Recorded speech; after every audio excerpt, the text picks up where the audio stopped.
Ya, teman-teman, dalam diskusi ini saya akan mengundang beberapa narasumber kita.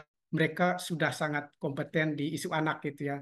Mereka bekerja di isu anak ini sudah sejak lama gitu.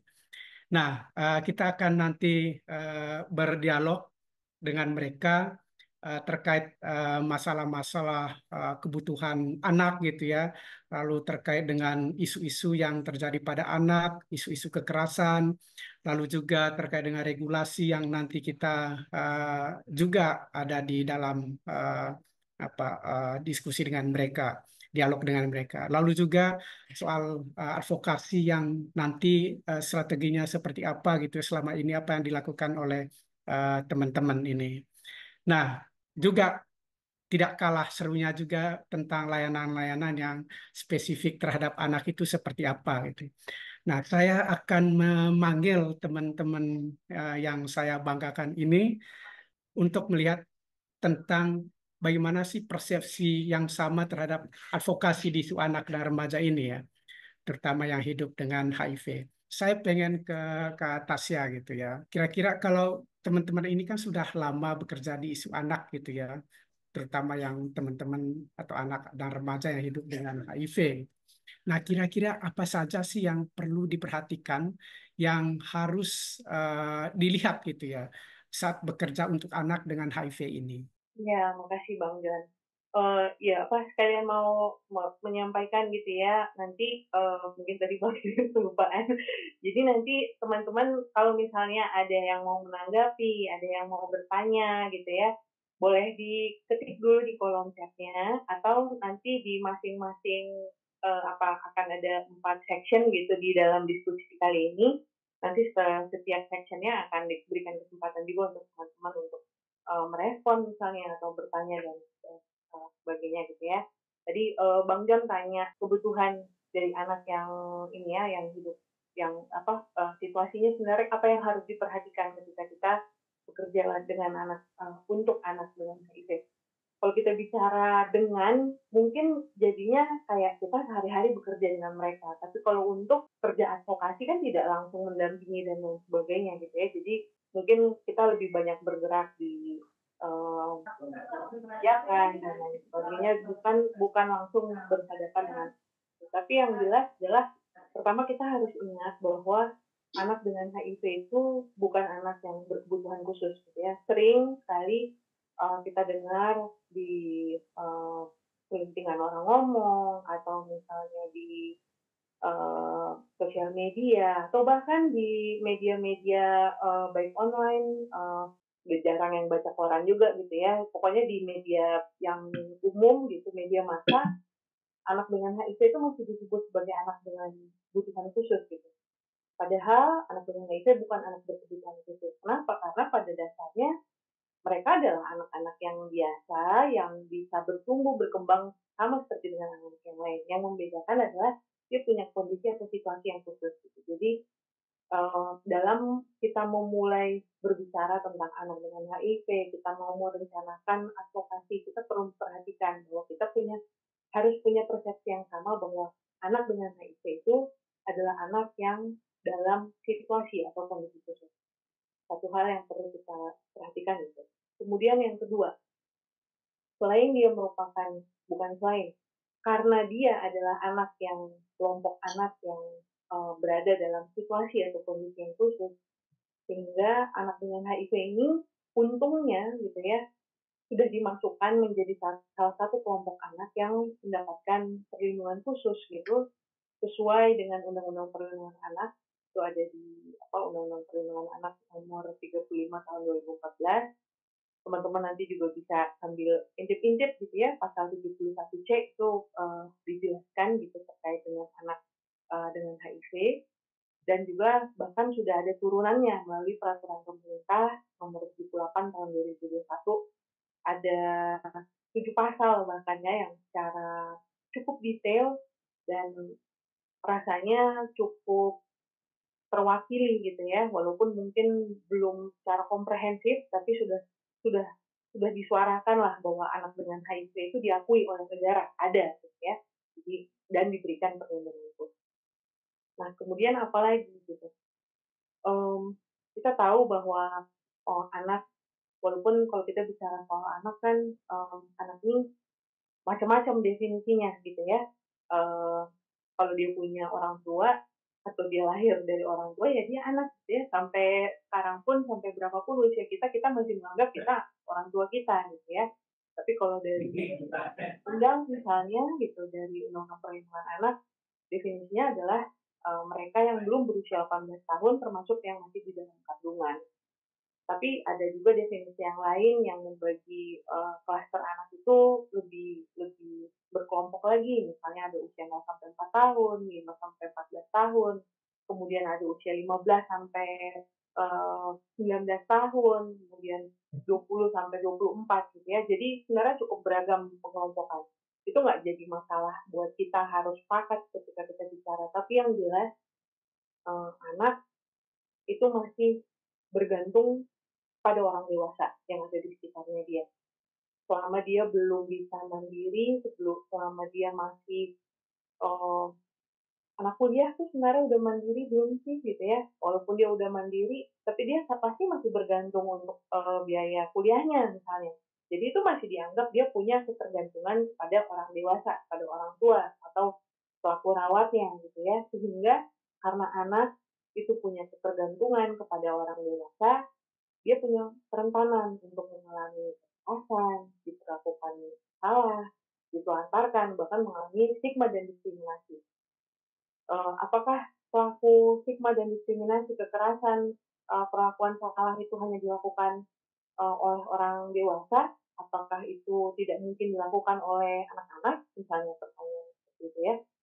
Kalau kita belajar dari kasus-kasus yang pernah terjadi di Indonesia gitu ya, mungkin teman-teman ini juga banyak yang pernah membaca berita terkait anak yang didiskriminasi, satu yayasan yang bahkan diusir dari tempat tinggalnya. Pelakunya bukan anak sekolah gitu ya, pelakunya adalah orang dewasa gitu. Artinya mereka yang merasa punya power, bisa mengancam, bisa mendorong, bisa membuat pihak lain uh, menghilangkan hak dari anak-anak tersebut.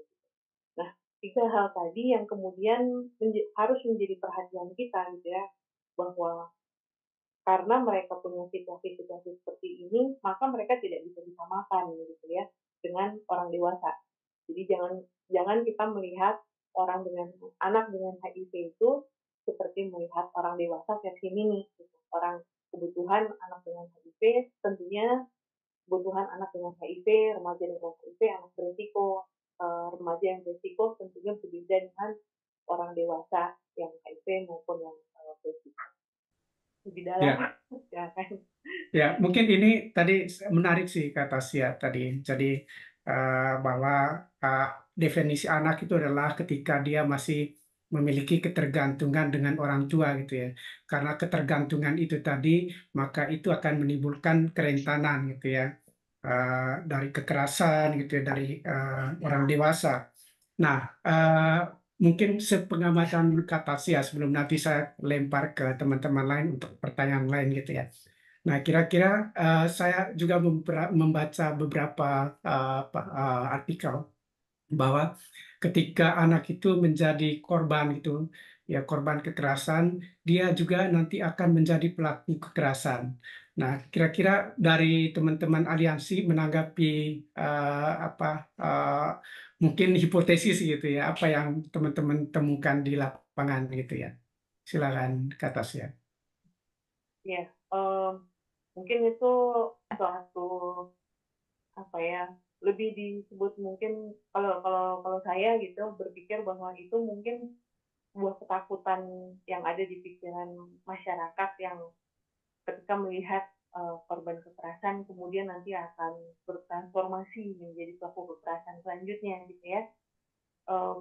Kalau saya percaya sebenarnya pengaruh lingkungan dan pengaruh support system itu sangat mendukung gitu ya, sangat berpengaruh gitu ya, sangat sangat mempengaruhi bagaimana kemudian pribadi si anak akan bertumbuh gitu.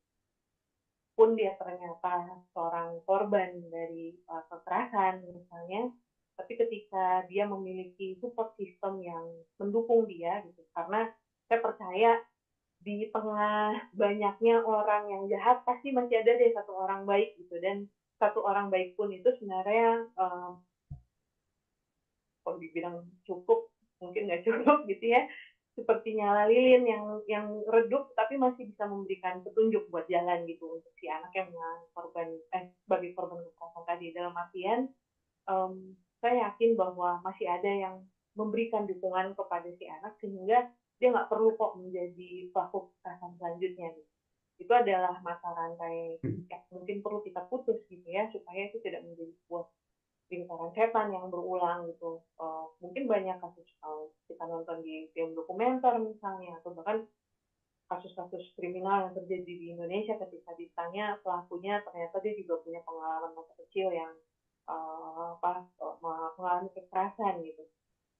Itulah tandanya bahwa um, anak tadi tidak diperhatikan kebutuhannya apa gitu ya, sehingga mungkin tidak melalui pemulihan, tidak ada dukungan yang membuat dia kemudian bisa bertumbuh, berkembang, dan tidak berlanjut menjadi pelaku kekerasan selanjutnya gitu ya. Uh, dan kalau misalnya dibilang, apakah anak dengan HIV yang mengalami stigma dan diskriminasi mungkin akan melakukan stigma dan diskriminasi kepada orang lain gitu ya? Sejauh ini gitu ya, pengalaman saya mendampingi adik-adik yang hidup dengan HIV, teman-teman yang remaja yang hidup dengan HIV, mereka tidak punya niatan untuk melakukan itu kok gitu ya, karena mereka tahu bahwa itu bukan hal yang menyenangkan untuk dirasakan gitu. Justru ketika mereka dikelilingi oleh orang-orang yang penuh kasih sayang, memberikan dukungan, memberikan kesempatan yang sama dengan anak-anak atau remaja yang lain, mereka bisa pulih, bisa tumbuh berkembang seperti teman-temannya yang lain. Mungkin Oke. Kak mungkin ada pendapat beda nih, atau Kak Ya, Evan. ya, makasih Kak Tasya. Ini nanti saya mau menanyakan untuk responnya, saya pikir ini clear gitu ya. Eh, Terus saya mau menanyakan ke Kak Alen dan juga Kak Evan itu ya. Kalau kita bicara kebutuhan anak gitu ya, itu eh, cukup banyak gitu ya. Mulai dari kebutuhan fisik, kebutuhan psikisnya gitu ya. Nah, eh, nah, untuk anak-anak ya yang juga kita lihat anak dengan HIV, ya kira-kira anak dan remaja gitu ya. Nah, apa saja sih kebutuhan-kebutuhan yang harus diperhatikan oleh eh, orang-orang dewasa untuk bisa memenuhi needs mereka, anak dan remaja ini.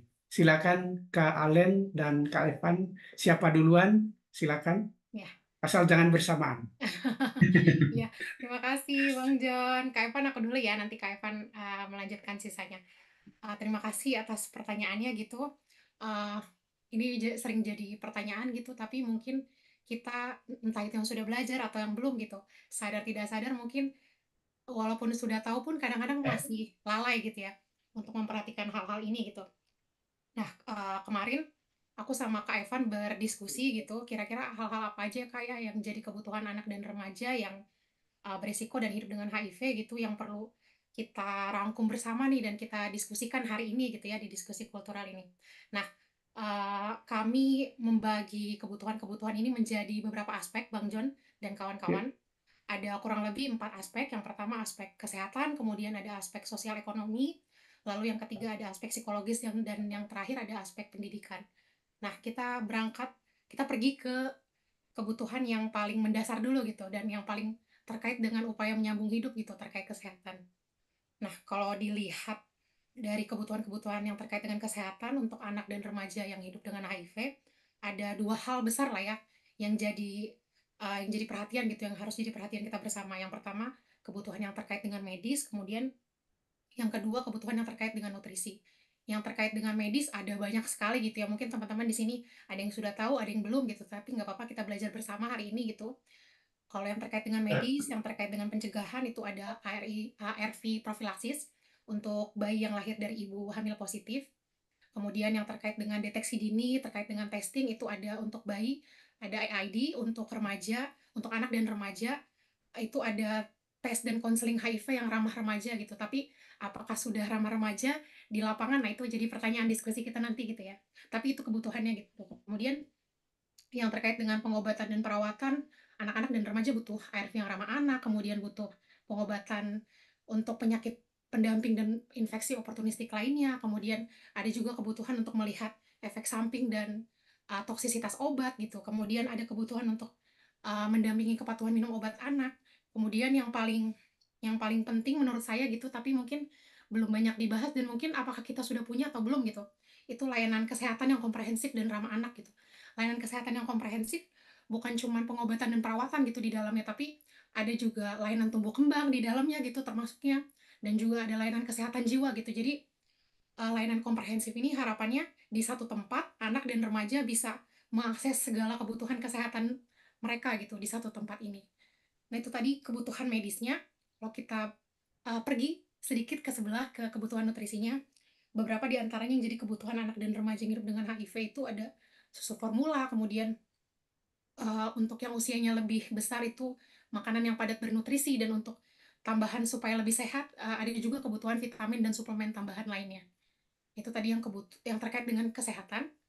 Kemudian kalau kita masuk ke aspek yang kedua terkait sosial ekonomi, ini tadi udah disinggung sedikit nih sama Bang John dan Kak Tasya gitu di pertanyaan yang sebelumnya gitu, bahwa anak dan remaja yang beresiko dan hidup dengan HIV ini punya banyak sekali situasi kerentanan gitu. Nah, terkait dengan situasi kerentanan ini, kita harus melihat situasi kerentanan itu sebagai sesuatu yang menjadi kebutuhan anak gitu. Yang pertama di sini yang saya catat gitu ya, yang terkait dengan aspek sosial ekonomi, anak-anak punya kebutuhan untuk mengembangkan identitas diri mereka gitu dan mengembangkan kemampuan beradaptasi di masyarakat gitu. Bagaimana nanti mereka mempersiapkan hidupnya menuju fase dewasa gitu, entah itu nanti mempersiapkan diri untuk lanjut sekolah atau lanjut bekerja gitu, atau mempersiapkan mereka untuk hidup hidup menjadi orang dewasa dan menentukan pilihan-pilihan hidup. Kemudian yang terkait dengan situasi kerentanan yang mungkin banyak kita temui gitu ya, terutama teman-teman yang bekerja di isu anak dan remaja yang hidup dengan HIV gitu, banyak di antara mereka yang yatim piatu, kemudian rentan sekali mengalami pengabaian dan penelantaran, kemudian juga rentan terhadap kekerasan, karena ada kecenderungan bergantung sama orang dewasa gitu, dan orang dewasa punya punya menciptakan kerentanan itu sendiri gitu kepada anak gitu dengan situasi-situasi tadi. Belum lagi di situasi yang di mana anak hidup di rumah tangga yang miskin gitu. Itu berdampak sekali sama banyak banyak hal banyak banyak hal dalam kehidupan anak dan remaja gitu. Termasuk apakah uh, mereka bisa memastikan bahwa mereka punya kemampuan untuk membiayai perjalanan pulang pergi dari rumah ke rumah sakit gitu, yang itu mungkin dilakukannya karena pengobatan HIV dalam jangka panjang gitu ya, dalam jangka panjang dan seumur hidup gitu, itu harus dilakukan setiap bulan gitu misalnya. Itu menjadi kebutuhan uh, yang mungkin nggak terlihat seperti kebutuhan, tapi sebenarnya setelah dilihat lebih jauh bahwa oh, anak dengan HIV, remaja yang hidup dengan HIV itu punya situasi seperti ini gitu. Kemudian, nah tadi dengan berbagai situasi kerentanan tadi, terutama dengan anak-anak dan remaja yang hidup di dalam rumah tangga yang miskin gitu ya, mereka punya kebutuhan akan kalau kita sebutnya jaminan sosial gitu ya, social protection gitu, karena ada kebutuhan untuk pengobatan jangka panjang, maka butuh BPJS gitu, maka butuh bantuan-bantuan sosial lainnya gitu. Jadi ngelihat dari aspek sosial ekonomi pun banyak sekali sebenarnya yang perlu kita perhatikan, dan banyak banyak hal gitu yang perlu dikaji apakah uh, segini aja cukup gitu untuk anak dan remaja. Nah, aspek yang selanjutnya akan dijelaskan oleh Kak Evan. Silakan Kak Evan. Ya, terima kasih kalian, betul banget teman-teman dan juga Bung Jun dan semua yang hadir hari ini, bahwa kalau kita hanya bicarakan poin-poin tersebut, sebetulnya masih banyak sekali ya yang memang perlu diperhatikan.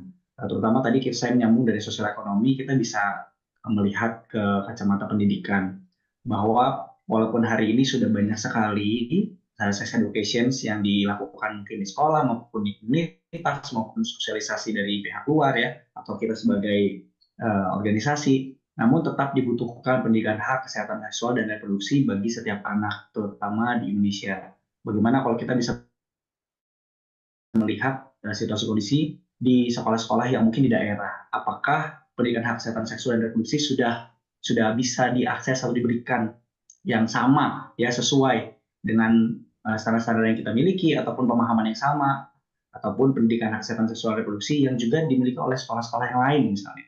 Pun misalnya sekolah non formal kalau misalnya sekolah non formal atau kita tarik lebih sederhana lagi pendidikan yang berawal dari rumah. Apakah sebagai kakak, sebagai orang tua maupun orang yang usia lebih tua di rumah sebagai orang tua yang secara fungsional maupun secara biologis bisa memberikan pendidikan hak kesehatan seksual dan reproduksi buat anak-anak. Kemudian kesiapan menghadapi situasi sekolah. Kalau kita tahu secara umum saja anak-anak yang tidak dengan HIV/AIDS menghadapi situasi sekolah yang sulit ya. Ada kesulitan-kesulitan dan tantangan yang dihadapi. Makanya juga kalau di psikologi itu ada juga tes kesiapan sekolah. Untuk anak-anak dengan HIV juga akan juga sama mengalami dan juga akan mungkin saja ya bukan akan mengalami diskriminasi, perubahan perilaku seperti misalnya kelelahan atau beradaptasi dengan jam minum obat. Mungkin alasan apa yang akan dia gunakan ketika mungkin temannya atau gurunya tahu nih gitu. Kemudian izin sekolah karena harus ke rumah sakit. Dan saya juga kemarin ngobrol sama Kak Aren, cari-cari kami juga dapat beberapa info terbaru bahwa ada beberapa sekolah lanjutan karena kita tidak berbicara soal sekolah mungkin sampai jenjang tertentu saja, mungkin bisa sampai kuliah atau sekolah lanjut, ada medical check up, bagaimana anak-anak bisa menghadapi soal medical check up ini.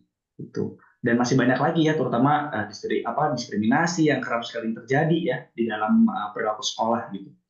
Kemudian setelah pendidikan kita ke aspek yang juga hal penting dan sebenarnya juga banyak, yaitu psikologis.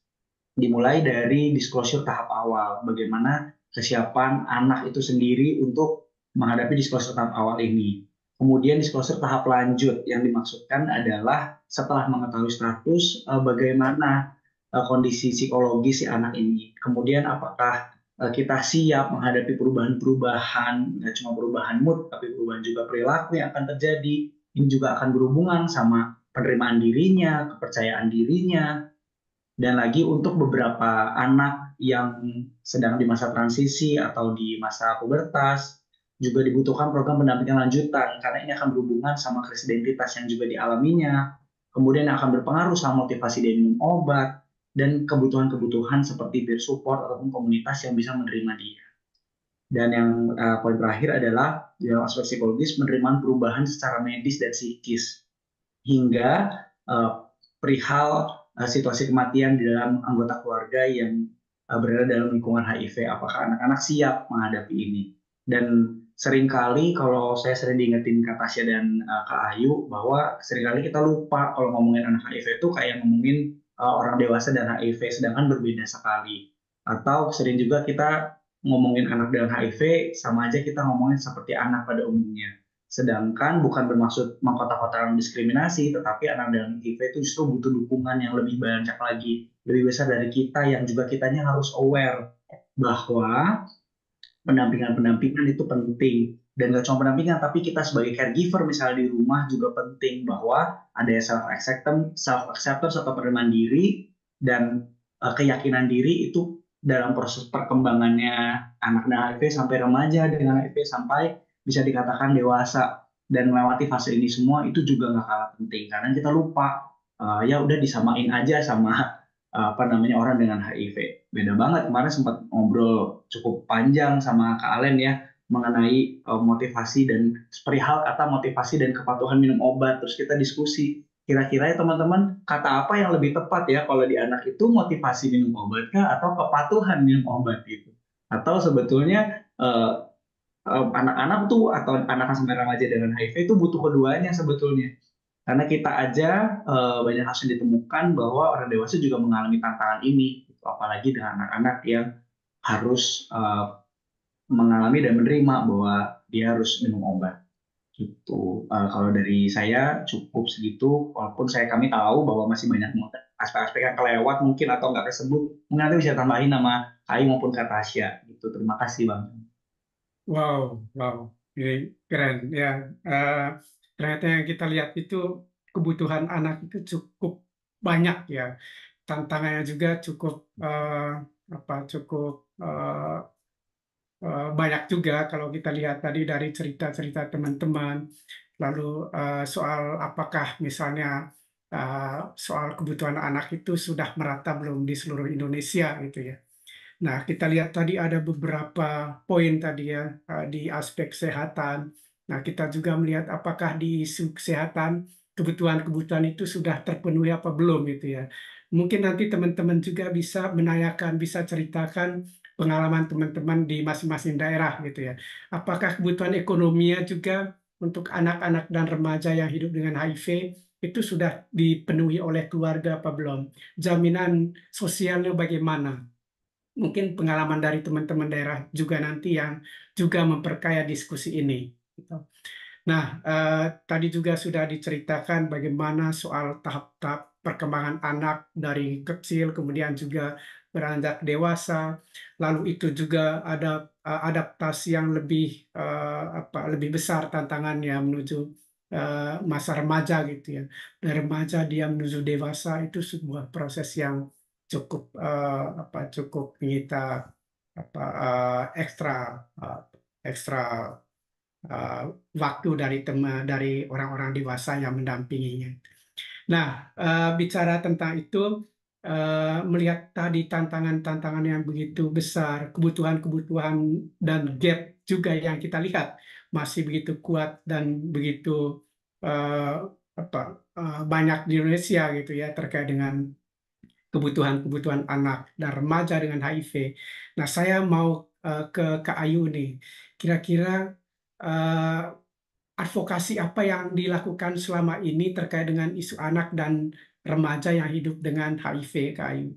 Dan juga seberapa progresif ya untuk advokasi di isu anak oleh teman-teman aliansi atau juga teman-teman yang bekerja di isu HIV. Silakan Kak Ayu. Siap, Bang John. Mau cek dulu suaraku jelas? Jelas, jelas. Jelas ya. Karena pakai earpod takutnya suka lambat sampainya. Baik, terima kasih Bang John untuk pertanyaannya dan terima kasih juga buat teman-teman tim aliansi ya yang tadi juga sudah panjang lebar memberikan kita khasanah berpikir gitu, basic dasar sebelum kemudian kita bergerak tentang apa yang penting dan perlu gitu ya. Kita harus tahu dulu sebenarnya anak HIV itu posisinya ada di mana gitu. Lantas sama seperti yang Bang John tanyakan tadi kalau bicara tentang advokasi, ini sebenarnya menurut saya ya sebagai orang yang kayaknya udah berentang-rentang di isu HIV 15 tahun terakhir dan itu termasuk baru ya 15 tahun mungkin teman-teman yang lain ada yang lebih lama lagi 15 tahun kayaknya baru paham konteks advokasi itu pada saat kita mengalami ketidakadilan gitu ya. Jadi kita harus pahami dulu nih sebenarnya advokasi itu apa, untuk siapa yang melakukan gitu.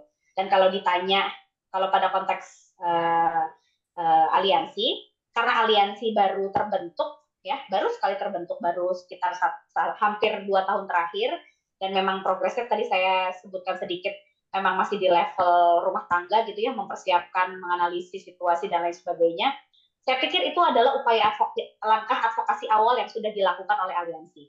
Jadi sifatnya advokasinya masih dalam level perencanaan. Kenapa? Karena memang kalau mau melakukan upaya advokasi itu kita harus lihat kita mau advokasi ke siapa dengan cara apa gitu. Karena advokasi itu bukan cuman mungkin ada orang yang berpikir advokasi itu naik mobil komando demo di jalanan teriak-teriak gitu ya. Atau ada yang advokasi model misalkan bersurat mengirimkan isi hati kita kepada negara misalkan, atau juga bisa jadi kita mengumpulkan data dan fakta gitu. Sebenarnya advokasi itu bentuknya macam-macam. Nah, yang dilakukan oleh Aliansi Nasional untuk Anak dengan HIV sampai hari ini adalah di level tadi kita mengumpulkan kekuatan-kekuatan apa yang kita miliki gitu ya. Kita nge-tracking karena tadi Evan juga sudah brief dari mulai tahun berapa kita 2022 gitu ya sampai hari ini kita ngumpulin semua informasi dari kawan-kawan di hampir seluruh Indonesia, ada situasi apa sih yang sebenarnya terjadi, ada persoalan apa yang sebenarnya muncul dan dihadapi oleh anak dan remaja tersebut. Terus habis itu kemudian langkah-langkah advokasi lainnya adalah akhirnya kita sepakat untuk dari semua masalah yang ada, mana yang sebenarnya paling prioritas. kemudian siapa yang punya peran untuk menyelesaikan persoalan-persoalan tersebut, siapa pihak-pihak yang bertanggung jawab untuk menyelesaikan persoalan tersebut. Karena kalau tidak dilakukan assessment, tidak dilihat secara lebih detail, nanti kita bisa salah sasaran, masalahnya nggak selesai, anak-anak malah pusing sendiri gitu ya, karena akhirnya kita seperti membawa-bawa anak kemana-mana gitu ya, tapi sebenarnya itu bukan persoalan yang sesungguhnya gitu. Jadi mapping itu penting sekali untuk dilakukan. Kemudian langkah lainnya adalah kami menyusun rencana strategi dan aksinya National Alliance ini. Dan ini sangat menarik karena pada saat kita petakan, sebenarnya banyak sekali teman-teman di seluruh Indonesia yang sudah melakukan banyak hal luar biasa. Saya sampai sebenarnya terharu karena sebenarnya kekuatan-kekuatan kecil di tiap daerah itu yang sebenarnya nantinya akan menguatkan aliansi nasional ini gitu ya. Kami sifatnya mungkin di level nasional, tapi kemudian di level daerah teman-teman yang punya peran tersebut. Nah, kalau bergerak ke arah yang lebih dalam, saya pikir saya tidak bisa menjawab satu persatu ya kalau apa yang sudah dilakukan di daerah, karena di sini juga teman-teman banyak. Teman-teman boleh loh nanti tulis di teks gitu ya, di chat.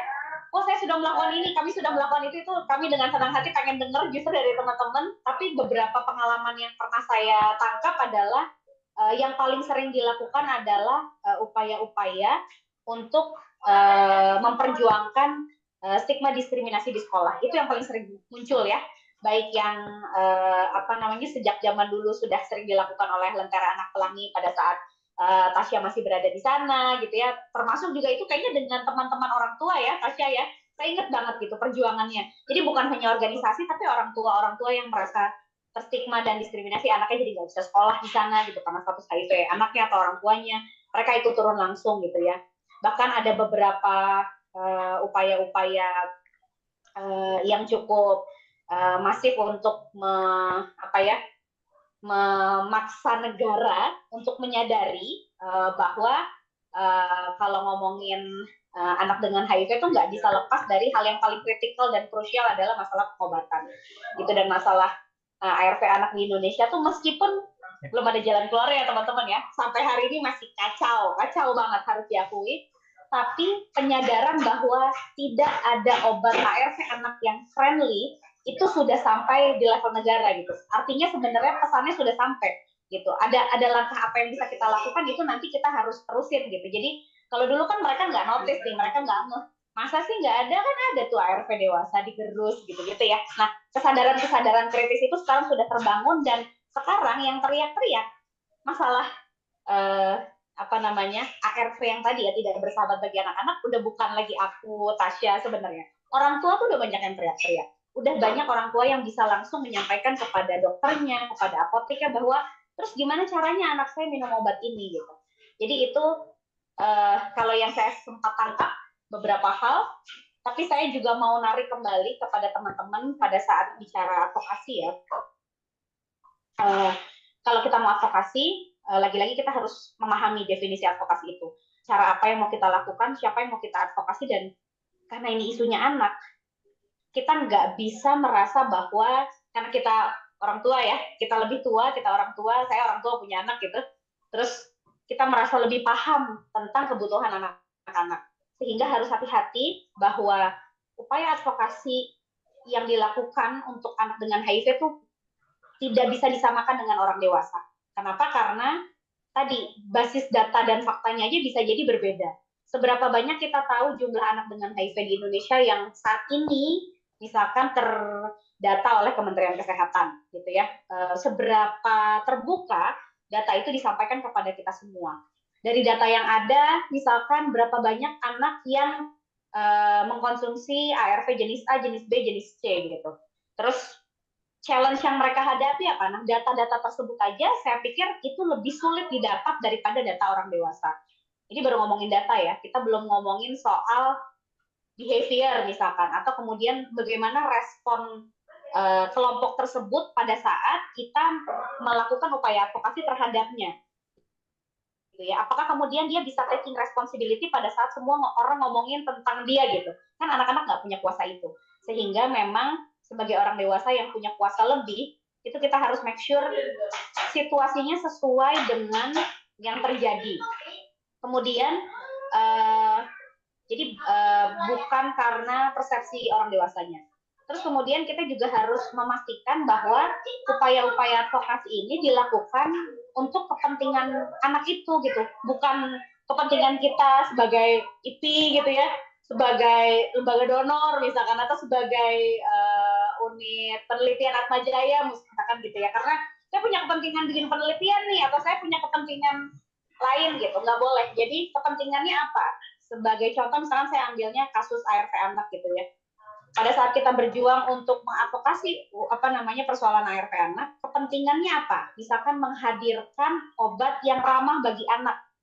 Jadi ada level of kayak outputnya, tujuannya apa nih advokasinya? Misalkan ternyata kita nggak bisa nih, belum bisa menghadirkan ARV yang terbaik bagi anak karena memang mungkin negara belum punya duitnya. Berarti kita turunin tujuannya, tapi tetap kepentingannya anak. Misalkan berarti semua orang tua harus diedukasi tentang cara pemberian ARV kepada anak, dan anak diberikan pengertian soal disclosure misalkan. Itu kan juga langkah advokasi. Tapi lagi-lagi cara dan bagaimananya itu harus benar-benar melihat ini sesuai nggak gitu, bisa adjustable nggak sama anaknya, atau kemudian dengan pendampingnya yang nanti harus melihat lagi nih situasi anaknya kayak apa.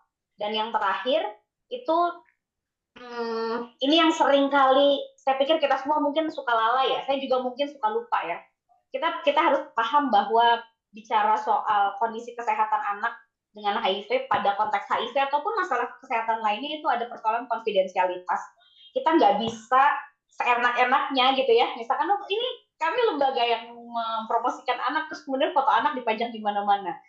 Cerita anak dibongkar tanpa sepersetujuan atau bahkan sesuka hati mereka. Itu juga menurutku tidak tepat ya. Jadi hati-hati sekali pada saat kita mau bicara soal anak, apakah kemudian kita bisa sembarangan gitu ya. Jadi itu kaidah-kaidah itu harus disepakati gitu.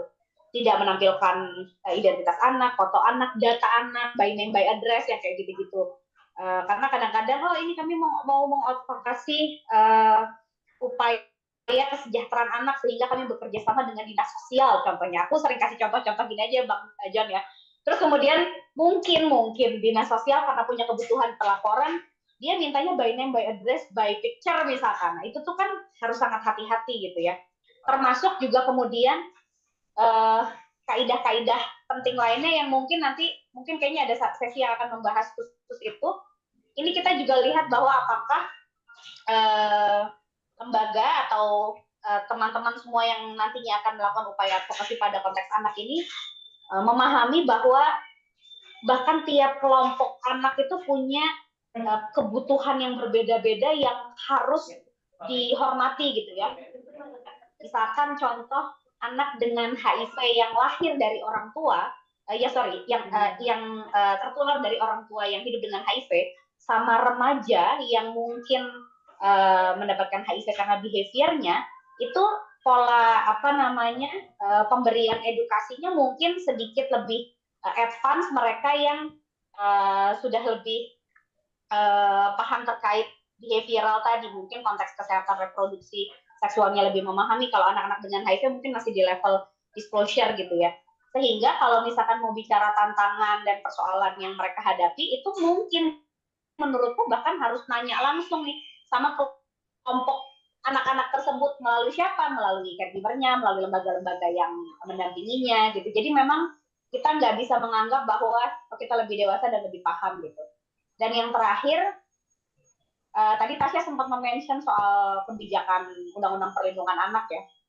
Saya pikir ini hampir sama dengan hampir semua undang-undang yang ada di Indonesia, yang ditulis capek-capek dibikin gitu ya, tapi kemudian sebenarnya tidak secara menyeluruh diimplementasikan gitu ya.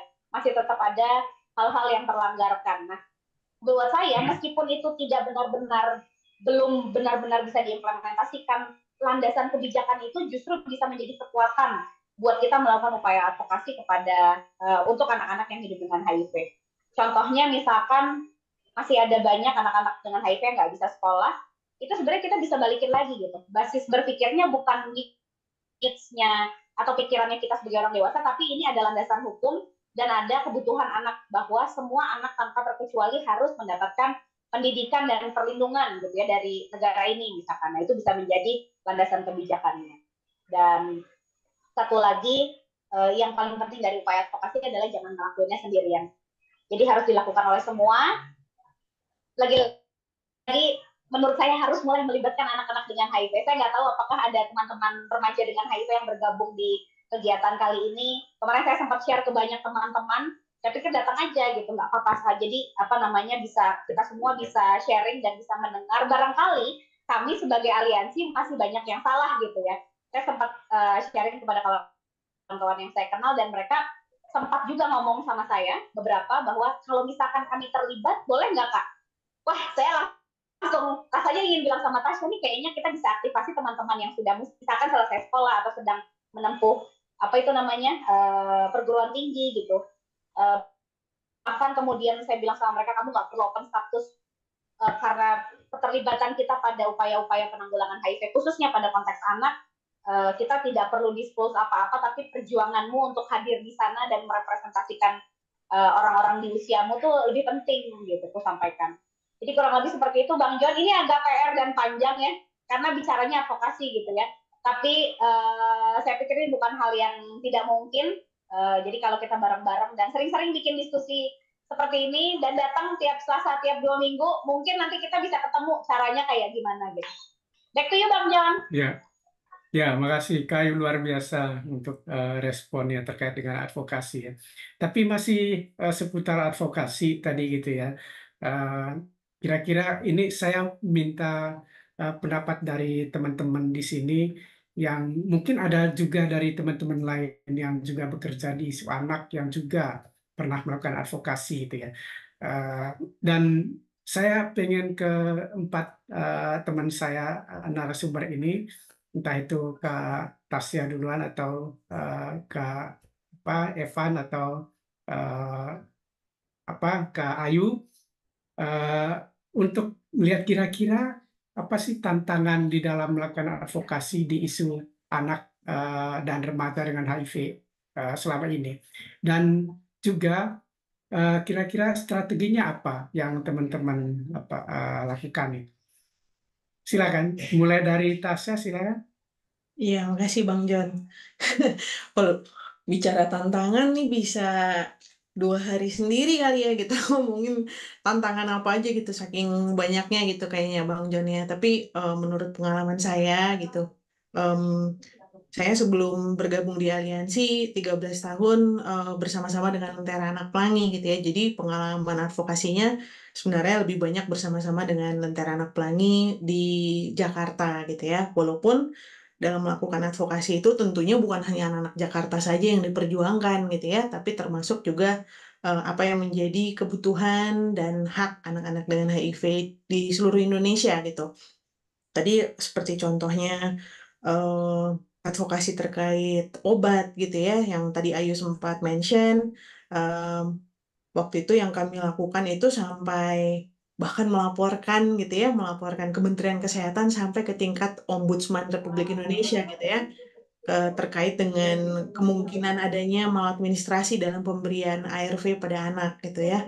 Kemudian advokasi yang diberikan juga kepada pihak sekolah gitu ya, karena ada kasus diskriminasi. Tapi kalau mau dilihat apakah ada tantangan yang dihadapi, sebenarnya seringkali kita berbenturan dengan tadi pertama, isu anak dengan HIV ini belum jadi prioritas gitu ya. Artinya tidak dianggap penting-penting amat gitu, karena jumlahnya sedikit. Nah, karena jumlahnya sedikit ini gitu, sehingga mereka cuma 1 orang aja yang didiskriminasi, nggak masalah lah, nggak apa-apa.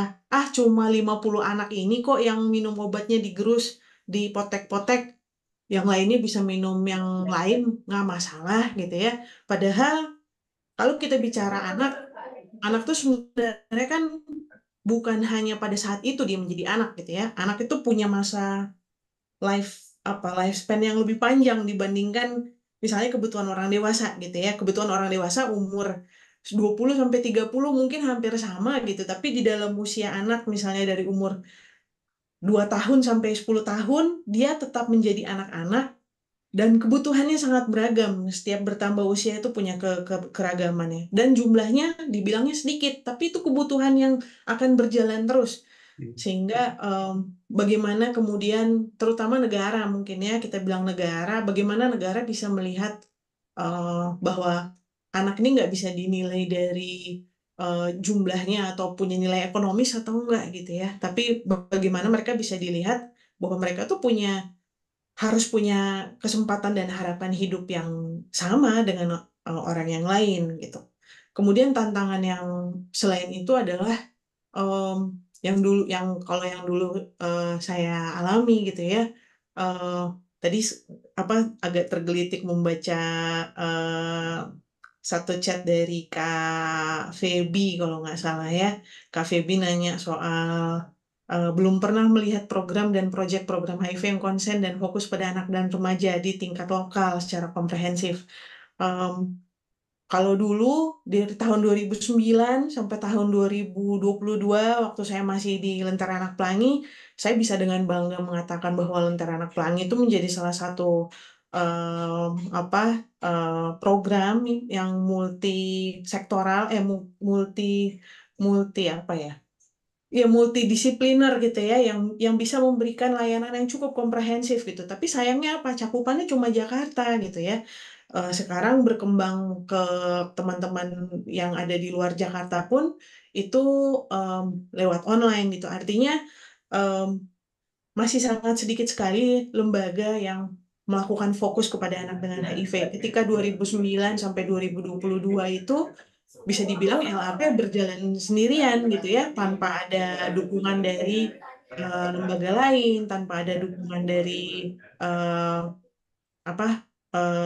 tidak ada jaringan, belum ada aliansi gitu ya, keterwakilan isu anak dengan HIV, bahkan itu kalau mau dibilang mungkin mendapatkan diskriminasi dari teman-teman, ini maaf kata ya, teman-teman populasi kunci sendiri gitu ya, teman-teman komunitas dianggapnya bukan komunitas, dianggapnya bukan populasi kunci, sehingga ya udah nanti aja, tunggu aja, nanti itu kapan, tunggunya kapan gitu ya. Itu juga tantangan. Kemudian tadi yang terutama sebenarnya adalah ketika ketika negara belum betul-betul memberikan perhatian kepada anak dengan HIV, maka ya itu akan terhambat di segala aspek gitu ya, mau di pemenuhan hak dia untuk bersekolah, kesehatan, sosial ekonomi dan lain sebagainya. Pastinya itu akan sangat berpengaruh gitu. Hal-hal lainnya, tantangannya adalah ya tadi, anak belum bisa bersuara untuk dirinya sendiri, sehingga seringkali kita sebagai orang dewasa yang mewakili mereka merasa kita yang paling tahu gitu.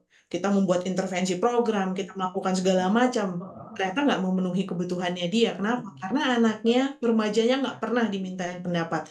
Kamu sebenarnya pengennya apa? Kamu maunya apa? Apa yang nyaman buat kamu? Nih obat dibeliin tanpa ditanya, obat yang kamu makan pahit atau nggak? Kamu kesulitan nggak minum obat gitu. Itu sih mungkin dari saya, Bang John, pengalaman selama dulu di Lentera Anak Pelangi. Ya, oke. Ya, artinya saya melihat bahwa ini ada diskriminatif anggaran itu yang berimplikasi pada program kepada anak gitu ya. Yang juga tadi kata Sia, mungkin mulai dari aspek pendanaan global sampai di tingkat nasional juga yang juga tidak pernah konsen untuk program ke isu anak gitu ya. Jadi ada beberapa juga catatan tadi yang juga melihat bahwa ini juga karena prioritas yang dilihat oleh pemerintah bahwa isu anak dengan HIV dan remaja itu bukan isu yang prioritas. Sehingga yang kita lihat selama ini program itu lebih berfokus pada populasi kunci orang dewasa itu.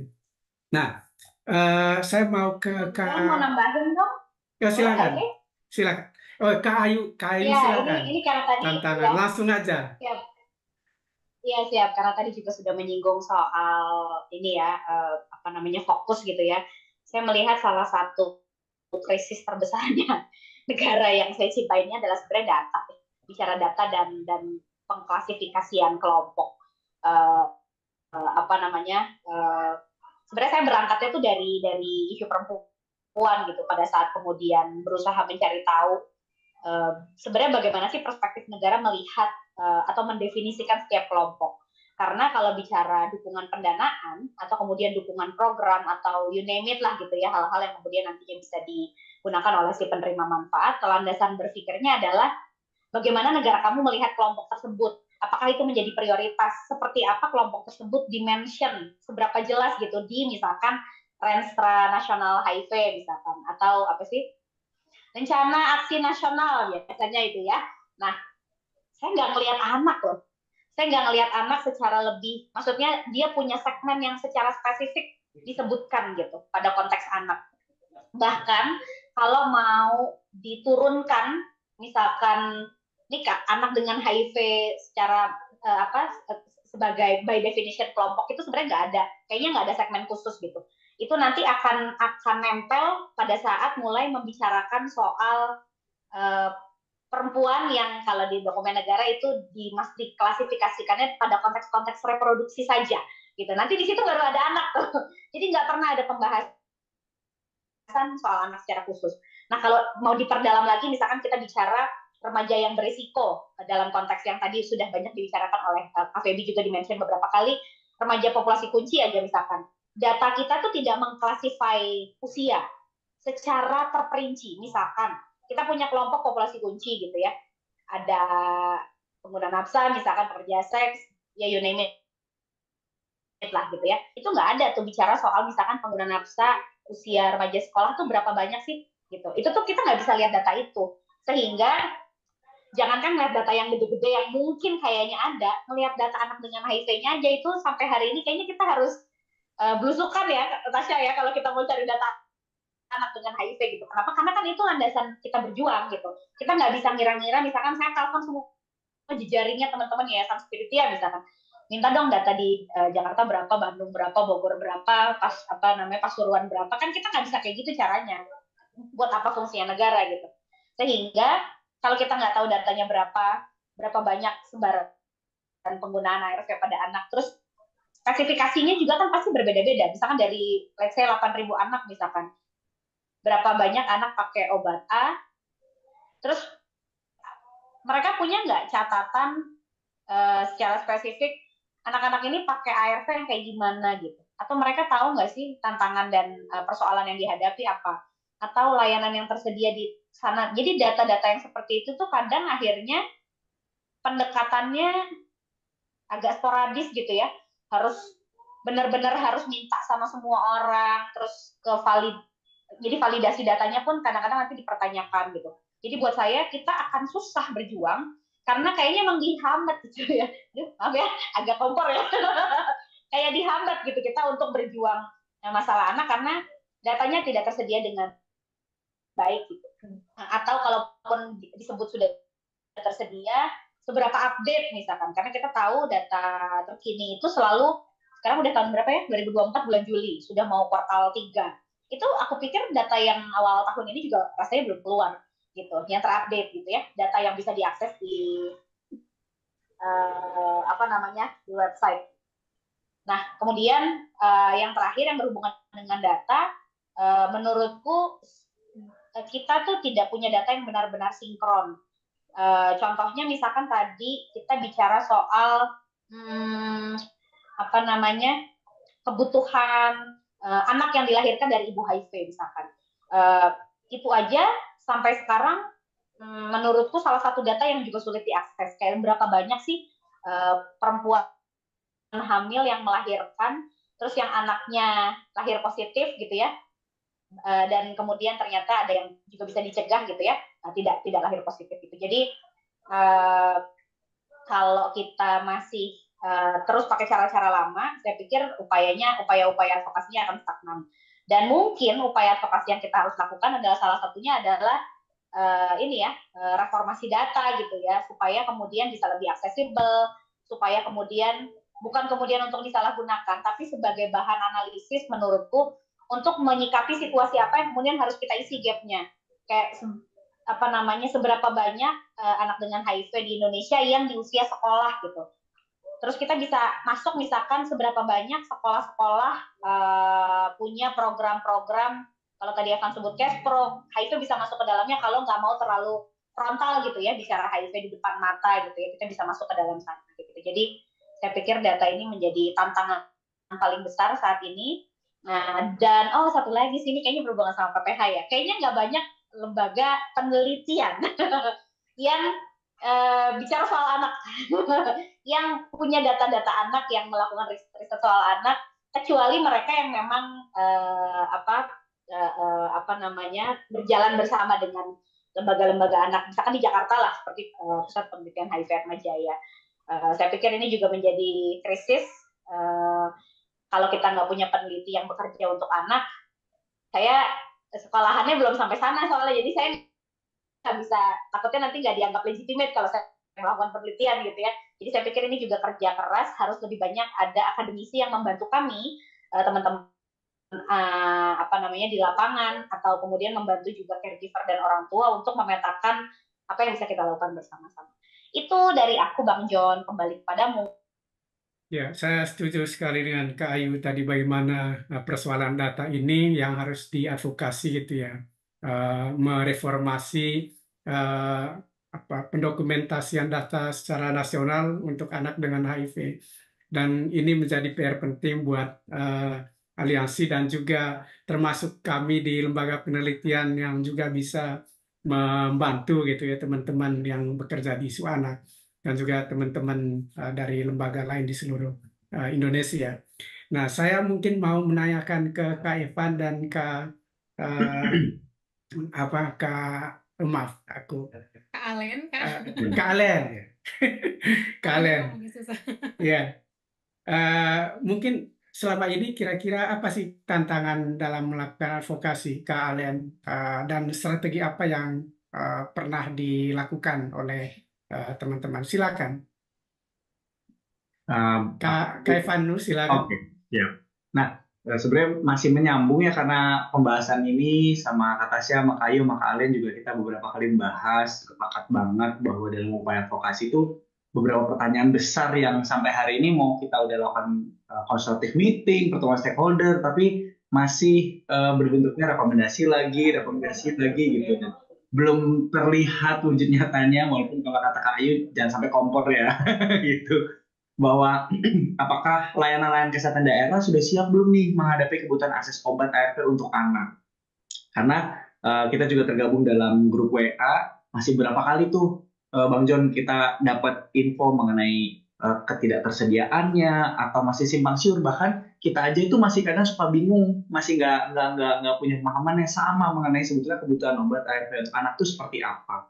Dan menyambung, saya pernah ikut juga waktu itu lokakarya paten obat, dan ketika pembahasan mengenai obat ARV anak masih ditemukan nih sampai hari juga, koreksi saya kalau saya salah teman-teman ya, bahwa obat ARV anak untuk anak masih menggunakan obat ARV pada orang dewasa di beberapa tempat yang dosisnya disesuaikan. Dan waktu pas diskusi juga akhirnya kita bertanya-tanya nih, apakah Indonesianya yang belum berinovasi, sedangkan saya dapat info kemarin ngobrol sama Kak Ayu juga, di luar negeri itu sudah ada update-update terbaru, atau ada anggapan bahwa kalau di Indonesia anak-anaknya cocok, lalu gimana?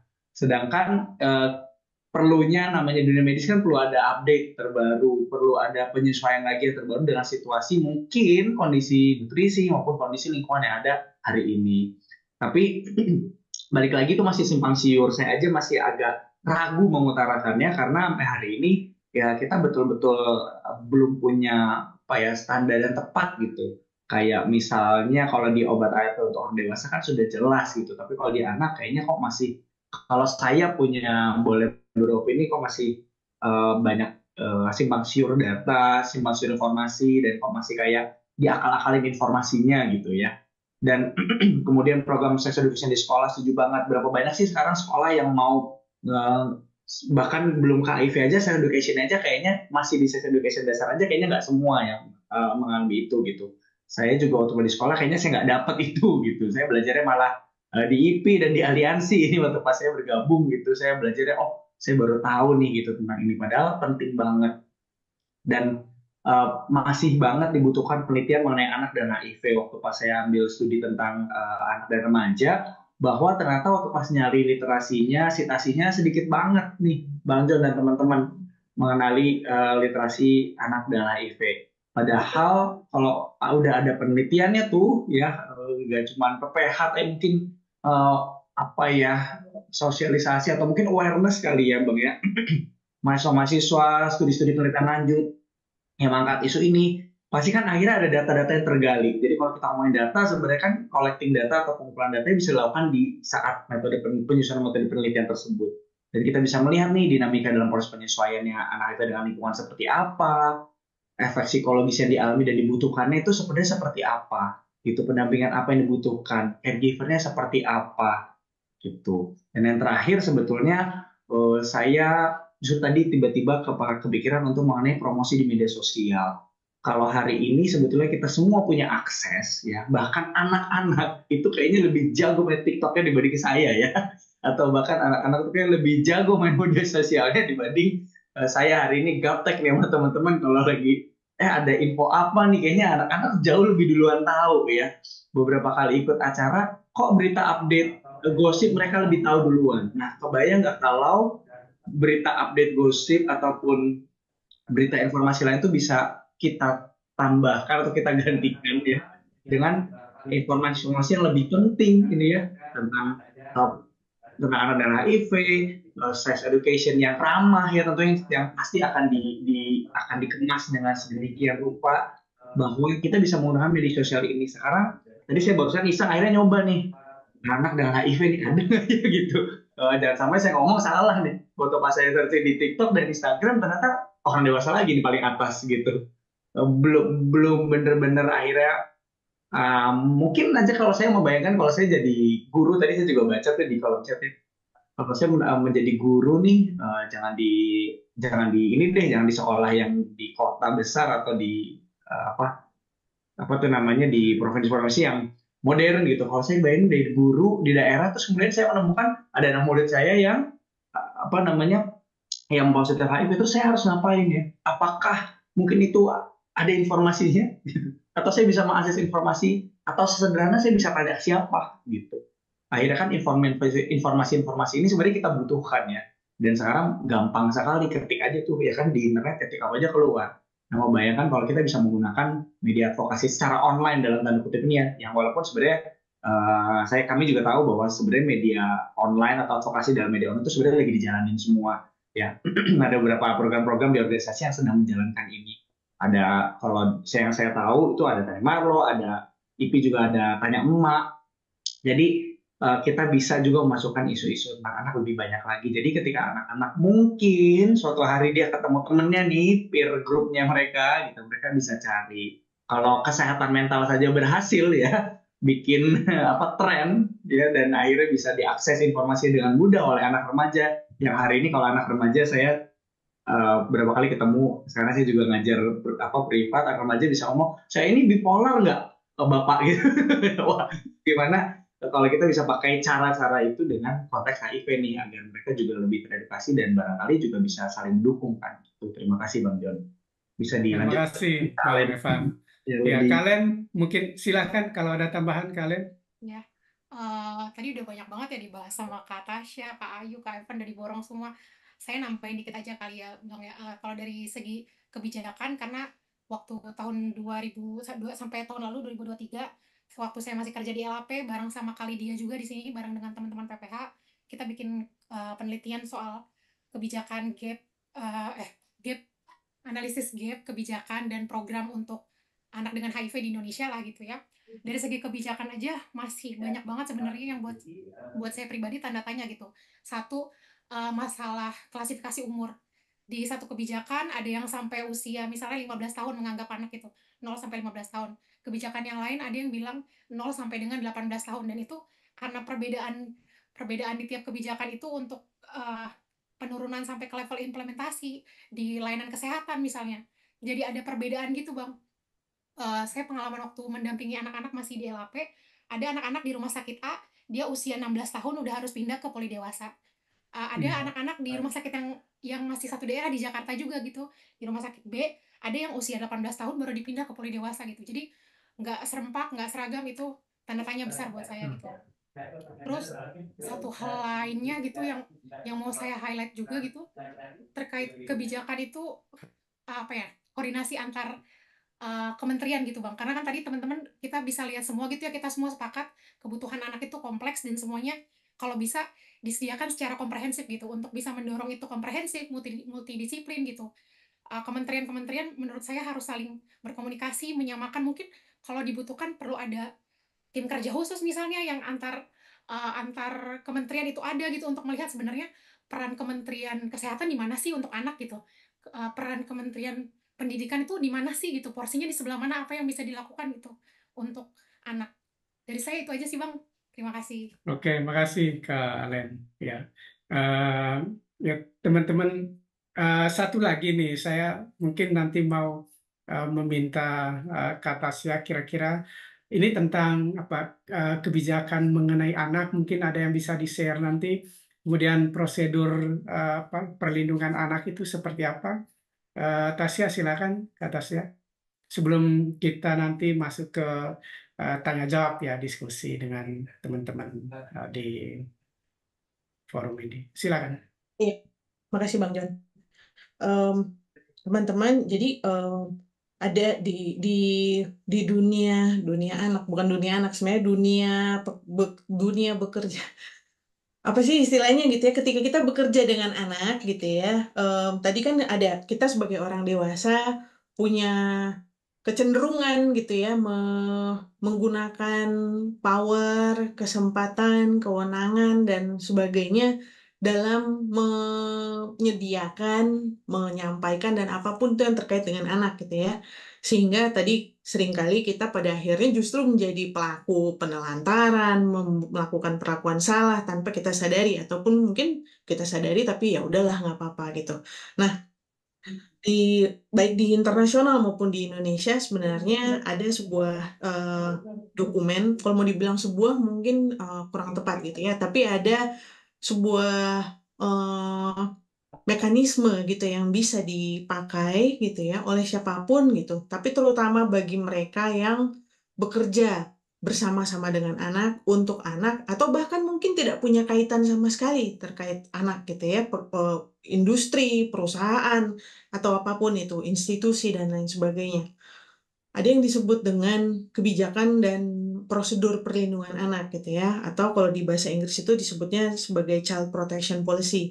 Mungkin hari ini tidak akan saya share bentuk dokumennya seperti apa, karena saya pikir 30 menit ke depan nanti mungkin akan menarik ketika kita mendengar diskusi bersama dengan teman-teman peserta di sini ya Bang John gitu. Jadi nanti biar teman-teman agak penasaran, mungkin bisa kita keep nih terkait bentuk dokumennya kayak apa untuk di diskusi-diskusi kultural berikutnya gitu ya. Tapi yang jelas fungsi dari dokumen kebijakan dan prosedur perlindungan anak ini adalah menjadi acuan dan sebagai pegangan bagi siapapun yang bekerja untuk bagi dengan anak agar meminimalisir atau bahkan tidak melakukan apapun yang bisa mengakibatkan kerugian, bahaya, atau hal-hal yang tidak mengenakan bagi anak gitu ya. Jadi di dalam dokumen itu nanti sifatnya adalah pernyataan yang kemudian harus disepakati atau ditandatangani atau disetujui oleh mereka, baik itu dalam terkait sesederhana misalnya gitu ya, pengambilan foto gitu. Jadi kayak misalnya ini ada acara anak-anak gitu. Kayak kemarin saya lihat lagi ada jambore anak nasional nih gitu. Banyak tuh yang hadir di sana sebagai volunteer, sebagai apa gitu. Kadang-kala kita merasa kita pengen posting nih di sosial media gitu ya, biar keren gitu kita udah menjadi relawan bersama adik-adik gitu, anak-anak. Tapi kita menunjukkan kita yang paling keren dengan cara seperti apa? Dengan cara misalnya kita berdiri, adik-adiknya semua duduk di bawah gitu ya, atau misalnya kita yang paling terlihat paling oke lah di foto itu gitu. Nah, di dalam dokumen itu bahkan diatur gitu ya, harus ada kesetaraan gitu, dalam artian kita harus mencoba menempatkan anak, balik lagi kepentingan terbaik untuk anak itu. Tapi apakah kemudian kalau kita foto, kita bilang mereka harus dalam keadaan yang terbaik, itu kemudian wajah mereka terpampang gitu saja? Itu juga diatur di dalam dokumennya gitu ya. Kemudian tindakan-tindakan yang kita lakukan, apakah itu apa namanya apakah tindakan-tindakan yang kita lakukan itu bisa punya interpretasi negatif kepada anak.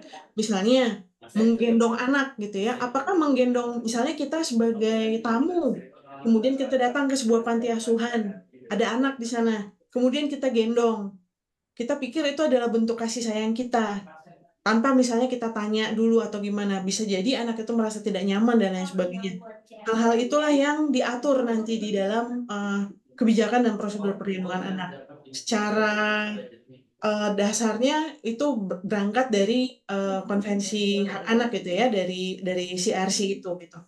Nah, nanti kami di Aliansi Nasional untuk Anak dengan HIV tentunya akan membuat dokumen itu juga gitu ya sebagai acuan buat kami untuk bisa melakukan upaya advokasi yang semoga tidak punya kesempatan sama sekali untuk tadi mencederai hak anak itu gitu ya. Semoga apa yang dilakukan itu betul-betul sepenuhnya untuk kepentingan terbaik bagi anak, dan semoga nanti ketika ada kesempatan di waktu yang lain untuk bisa berbagi lebih jauh terkait dengan kebijakan dan prosedur perlindungan anak itu, teman-teman yang mungkin di institusinya belum punya gitu ya, atau mungkin di sini ada yang dari eh, perusahaan gitu ya, individu, tapi mereka misalnya kerja di perusahaan, boleh ditanya apakah perusahaan kita punya nih kebijakan perlindungan anak. Kenapa? Karena ada perusahaan yang ternyata mungkin nggak ada kaitannya sama anak, tapi produknya dia misalnya membahayakan untuk anak, atau dalam iklannya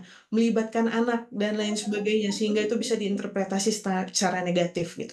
Kenapa kemudian itu penting? Ya itu tadi, karena anak dengan HIV adalah anak dengan situasi khusus yang membutuhkan perlindungan khusus. Oleh karena itu kita butuh kebijakan dan prosedur perlindungan anak. Sebenarnya nggak hanya untuk anak HIV, ketika kita bekerja dengan anak dengan latar apapun, latar belakang apapun, mereka layak untuk mendapatkan perlindungan gitu ya, agar tidak ada kemungkinan orang-orang yang di luar sana yang mungkin kebetulan datang dan kemudian pengen tahu ini dan itu bisa salah tangkap gitu, minta nomor teleponnya, ganti-gantian nomor kontak dan lain sebagainya. Padahal mungkin masing-masing lembaga, masing-masing yayasan, institusi itu udah punya aturan mainnya sendiri gitu ya. Jadi selain kebijakan dan prosedur perlindungan anak, ada juga standar operation prosedur yang perlu kita perhatikan gitu ya. Seperti tadi kayak menegaskan kembali apa yang tadi sudah banyak Ayu jelaskan terkait dengan advokasi. Misalnya ketika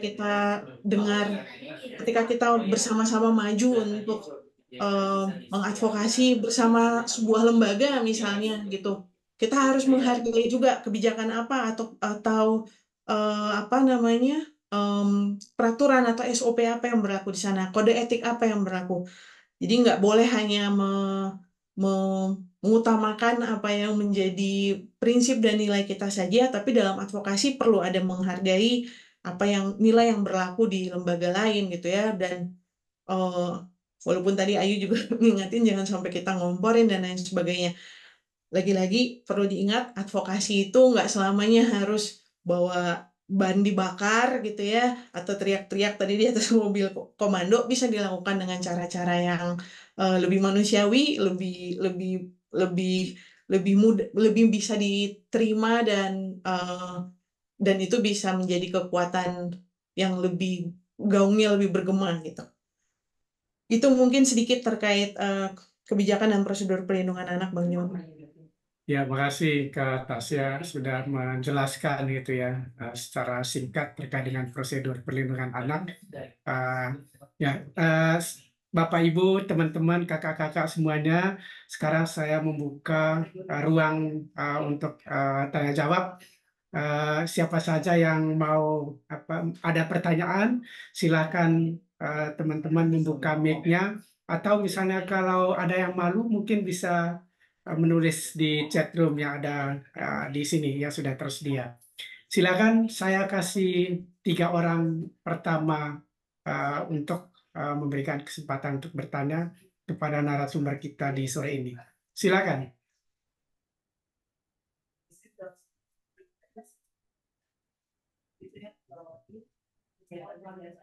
Atau barangkali nggak mau nanya, tapi mungkin mau berbagi pengalaman luar biasa Ya. di daerah masing-masing gitu ya Bang ya? Ya, atau berbagi pengalaman, silakan.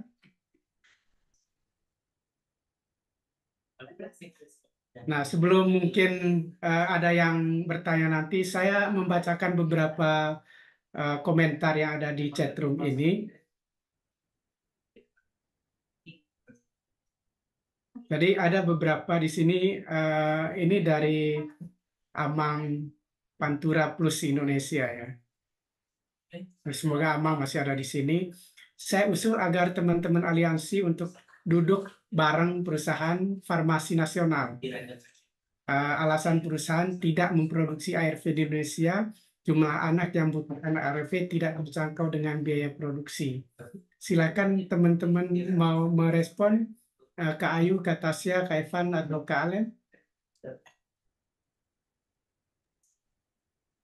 Apa komentar teman-teman? Ya, silakan. Ya, makasih Kak Saya dulu Amang. boleh, nanti aku tambahin. Makasih Kak Amang untuk usulnya gitu ya. Kita juga udah pernah teleponan waktu itu gitu ya, diskusi soal duduk bareng sama perusahaan farmasi ini. Tentunya perusahaan farmasi memang menjadi salah satu sasaran advokasi dari Aliansi Nasional gitu ya. Itu sudah ada di dalam rencana kita ke depan gitu ya, tapi mungkin tidak dilakukan. Artinya dilakukannya nanti ada tahapannya gitu ya. Artinya kami nggak dalam waktu dekat, nggak dalam waktu dekat sih, tapi kami berencana membuat sebuah position paper gitu yang berisi yang intinya terkait dengan advokasi ARV anak, di mana nanti di dalam position paper itu akan melibatkan beberapa responden gitu ya, dan nanti mungkin salah satu yang bisa dimasukkan di dalam responden itu adalah dari perusahaan farmasi ini gitu ya. Pun misalnya tidak di dalam kesempatan itu memang sudah ada di wacana kami gitu ya untuk melakukan diskusi bersama dengan perusahaan farmasi gitu ya. Tentunya nanti akan bergandengan tangan juga dengan teman-teman di luar aliansi nasional gitu ya, mungkin dengan teman-teman jaringan yang lain. Gitu mungkin kamu. Silakan Ayu kalau mau nambahin. Kayu, ada tambahan atau dari Kak Evan? Soalnya pakai dua device soalnya. Ya, jadi yang paling penting, apalagi kalau misalkan teman-teman merupakan bagian dari aliansi ya sebagai member gitu ya, atau juga kemudian nggak menjadi bagian dari aliansi sebagai member pun, aku pikir teman-teman bisa berkontribusi banyak buat anak-anak dengan HIV. Itu perkara advokasi pengobatan itu bukan hal yang semudah itu gitu ya. Jadi memang menurutku kita harus mengedukasi dan menyiapkan tools atau kemudian perangkat advokasi, baik dari mulai individu, timnya, kemudian resource personnya, sampai kemudian ke pemahaman tentang ini urutan asal muasal obat bisa sampai diminum sama pasien tuh ceritanya bagaimana sih gitu. Nah itu tuh harus kita siapkan sebetulnya. Kenapa? Karena langkah advokasi yang tidak tepat, saya nggak bilang salah ya, langkah advokasi yang tidak tepat itu justru bisa mencederai upaya perjuangan itu sendiri gitu ya. Sehingga kalau saya boleh sedikit ngelurusin, sebenarnya salah satu pihak yang berkuasa sebenarnya selain perusahaan obat ya di negara ini sebenarnya adalah negara itu sendiri gitu ya. Jadi upaya-upaya yang bisa yang sudah dilakukan oleh perusahaan-perusahaan obat itu sebenarnya cukup banyak gitu ya. Sudah banyak perusahaan obat yang memproduksi sebenarnya obat-obatan yang cukup friendly gitu. Tetapi memang tantangan terbesarnya adalah saat ini negaranya yang memang negara Republik Indonesia kita tercinta ini yang kemudian memang belum menyanggupi untuk melakukan pembelian gitu, sehingga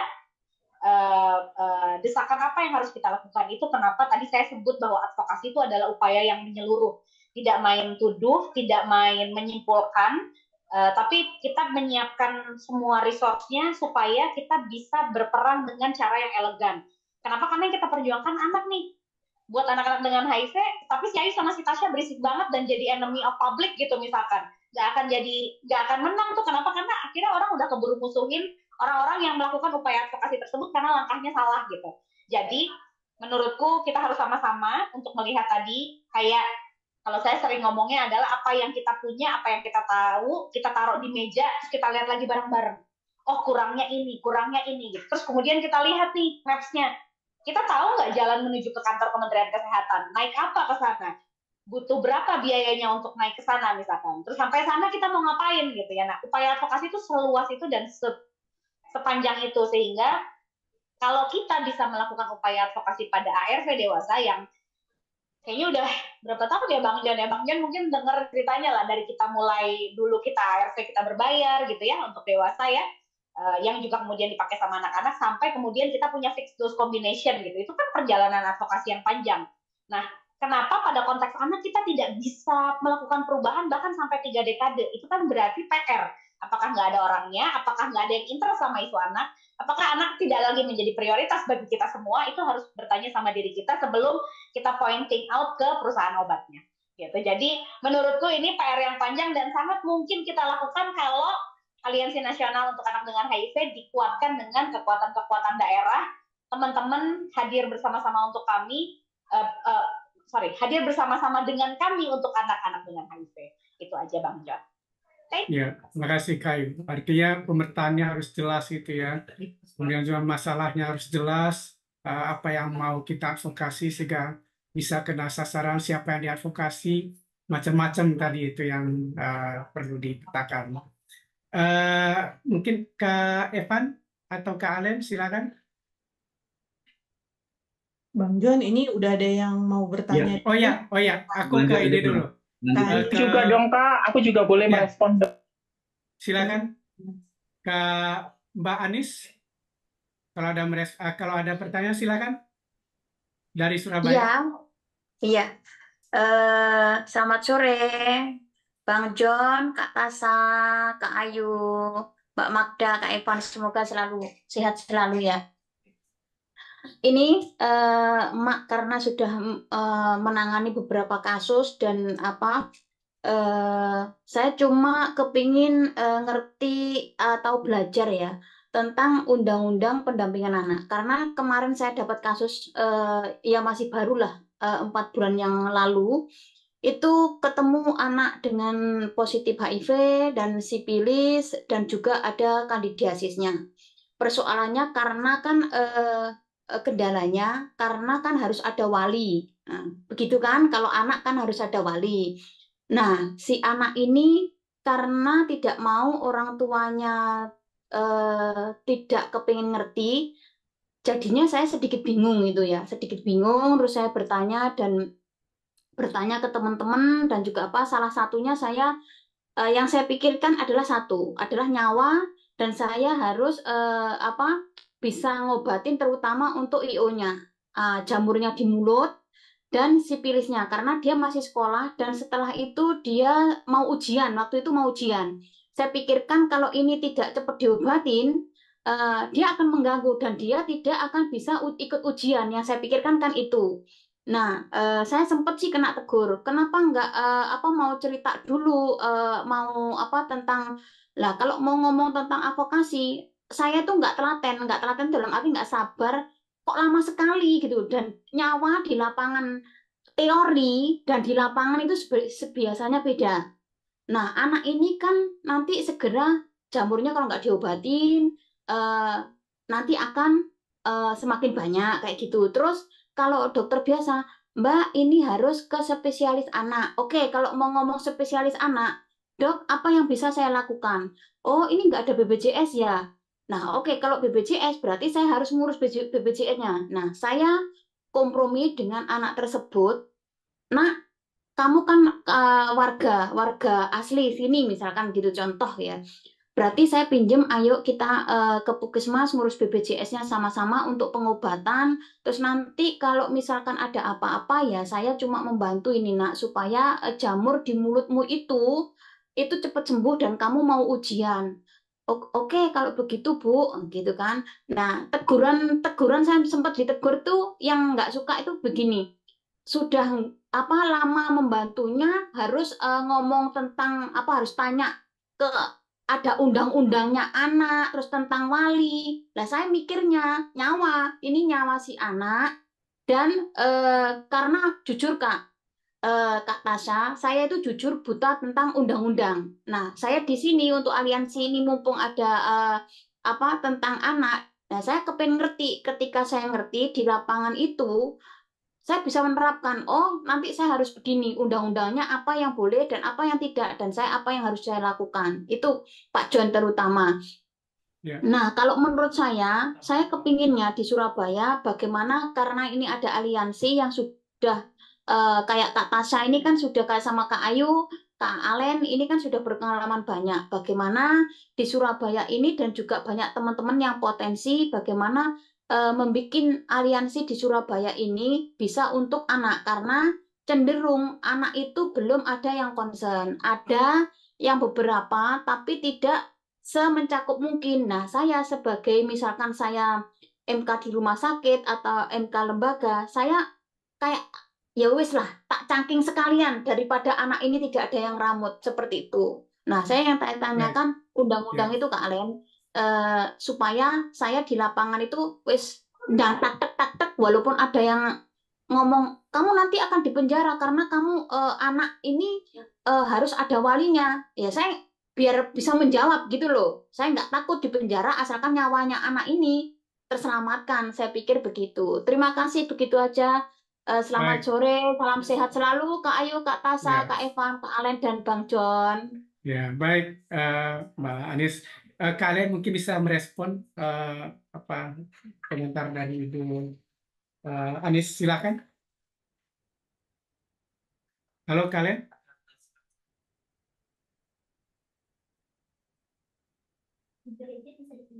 kalian masih ada atau terputus? Kayaknya sih, Kayaknya signalnya masih kelempar. terganggu kayaknya. Oke, Kak Evan mungkin silakan Kak Evan. Iya, Bu menang. Oh iya, Kak Alen baru merespon katanya kelempar masuk kembali. Iya, itu kalau untuk mengenai kasus itu kalau buat saya karena sebelumnya saya juga di menangani kasus, kasus itu unik kalau buat saya, Bang John dan teman-temannya. Jadi tidak ada bisa satu masalah yang bisa langsung mencakup semuanya. Nggak ada satu hal yang bisa satu solusi untuk semuanya. Cuman karena saya mungkin belum banyak pengalamannya mengenai kasus anak HIV, nanti bisa dibantu oleh Kak Tasya dan Kak Ayu untuk menjawabnya. Tapi untuk pandangan saya adalah kalau mengenai undang-undang maupun penanganan setiap kasus, kita makanya sebenarnya aliansi ini terbentuk sih teman-teman. Jadi kita bisa saling tanya karena beberapa kali di dalam WA group kita juga saling berdiskusi kalau dapat kasus seperti ini apa yang bisa dibantu dan fungsi dan anggota kepengurusan yang ada di setiap daerah juga bisa membantu. Karena balik lagi kita nggak bisa sendirian kalau di daerah tersebut atau misalnya di Surabaya membutuhkan bantuan dan ada organisasi lain maupun komunitas lain yang bisa saling membantu, itu alangkah baiknya. Begitu kalau dari saya, Bang John, mungkin bisa dibantu oleh Kak Ayu maupun Kak Tasya. Ya, mau menambahkan Kak Tasya? Oh ya, Kak Ayu. Aku mau nambahin sedikit Bang John, jadi ini emang agak PR ya di Indonesia ya, perihal pendampingan anak ini ya. Sebenarnya bukan cuma persoalan anak dengan HIV ya, tapi karena kita tuh punya banyak budaya yang memang suka bikin bias gitu ya, kayak ada calo gitu-gitu kan. Jadi saya pikir emang ada sebuah bentuk perlindungan yang memang dibikin sama tenaga kesehatan supaya kita nggak sembarangan dalam meng-approach pasien gitu yang kemudian dianggap klien gitu. Jadi mungkin itu bentuk-bentuk yang cukup wajar. Jadi kalau yang ini mah teknis ya Mbak Anis ya. Jadi saya pikir Mbak Anis ini luar biasa gitu ya. Saya ketemu sama orang-orang yang Mbak Anis ini banyak gitu yang rela pasang badan dan berjuang buat teman-teman khususnya buat anak-anak dengan HIV. Nomor satu sebenarnya kita harus punya dasar hukum dan kekuatan hukum gitu dalam konteks melakukan pendampingan. Kalau yang kemudian belajar dari pengalaman IP dalam konteks pendampingan ibu hamil, dan saya pikir semua bentuk-bentuk pendampingan itu nomor satu sebenarnya mungkin kita bisa melegitimasi keberadaan kita dengan MOU. Misalkan apakah kemudian kita bagian dari satu lembaga atau memang kemudian kita adalah kerja sosial gitu ya. Apakah bukan kemudian memang saya peduli terus saya keluar masuk sana gitu ya. Saya pikir itu juga bisa jadi sangat riskan kalau terjadi sesuatu yang tidak diinginkan, nanti kita kesalahan gitu ya. Masuk juga dokter juga pasti mau melindungi pasiennya. Jadi menurut saya nomor satu yang paling penting ada sebuah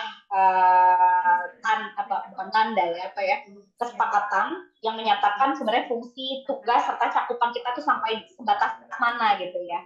Termasuk misalkan hal-hal yang di luar jangkauan kita yang mungkin tetap bisa menjadi bagian dari job desk gitu yang perlu disepakati gitu. Kalau ternyata kemudian nanti pada konteks anak gitu tidak ada pendamping gitu, itu nanti bentuknya seperti apa itu kan sebenarnya bisa disepakati ya dengan dinas kesehatan dan lain sebagainya. Karena yang saya ketahui juga saat ini sebetulnya pendamping sebaya bisa, nanti tolong saya dikoreksi ya kalau teman-teman yang punya pemahaman lebih ya pada ini. Saya pernah mendengar bahwa sekarang itu sebenarnya pendamping sebaya bisa menjadi wakil gitu ya pada saat khususnya remaja gitu ya, atau kemudian memang anak di bawah umur mau melakukan pemeriksaan gitu ya, khususnya pemeriksaan HIV misalkan. Itu spesifik pada pemeriksaan HIV setahu saya. Tapi kalau pada konteks yang lain itu biasanya kalau tidak ada MOU misalkan dengan dinas atau dengan layanan, saya pikir kita bisa bicara dengan keluarga untuk kemudian memberikan surat kuasa misalkan. Memang agak ribet ya, tapi pada akhirnya memang kayaknya untuk bisa menolong bahwa misalkan dikuasakan kepada Mbak Anis untuk bisa membantu anak tersebut gitu, karena misalkan orang tuanya tidak punya kapabilitas atau kemampuan komunikasi atau misalkan kondisinya sakit gitu ya. Ini mah aku teknis banget ya, teknis dan logik berpikirku gitu. Karena kalau dua surat penting itu saja tidak kemudian diakui, saya pikir ini akhirnya mungkin harus ngobrol sama dinas kesehatan gitu, bahwa ada kasus sampai kemudian ada anak yang terlantar, kita nggak boleh ngurusin dan bantuin dan dampingin dia gitu. Ini persoalannya di mana, dan saya pikir itu harusnya bisa dicari jalan keluarnya bersama. Karena banyak kasus kayaknya boleh-boleh aja tuh gitu, misalkan di beberapa daerah, atau saya juga dulu pernah mendampingi anak-anak gitu ya. Yang penting ada kuasa dari orang tua gitu, orang tua atau caregiver atau pendamping anak gitu ya, kalau memang mereka hari itu tidak bisa mendampingi gitu. Jadi secara teknis respon saya kayak gitu. Dan kalau yang terakhir nanti mungkin sekalian kali ya Tasya, kita bisa ngomongin gimana sih caranya supaya kita bisa teman-teman bisa terlibat dalam aliansi gitu ya, apakah mau jadi member, terus daerah bisa melakukan apa, mungkin itu nanti sekalian menjadi satu, karena tadi udah banyak yang nanya gitu. Mungkin Tasya mau nambahin, monggo. Saya nambahin sedikit yang tadi Mbak Anis sampaikan, karena menurut saya ini merupakan hal yang penting.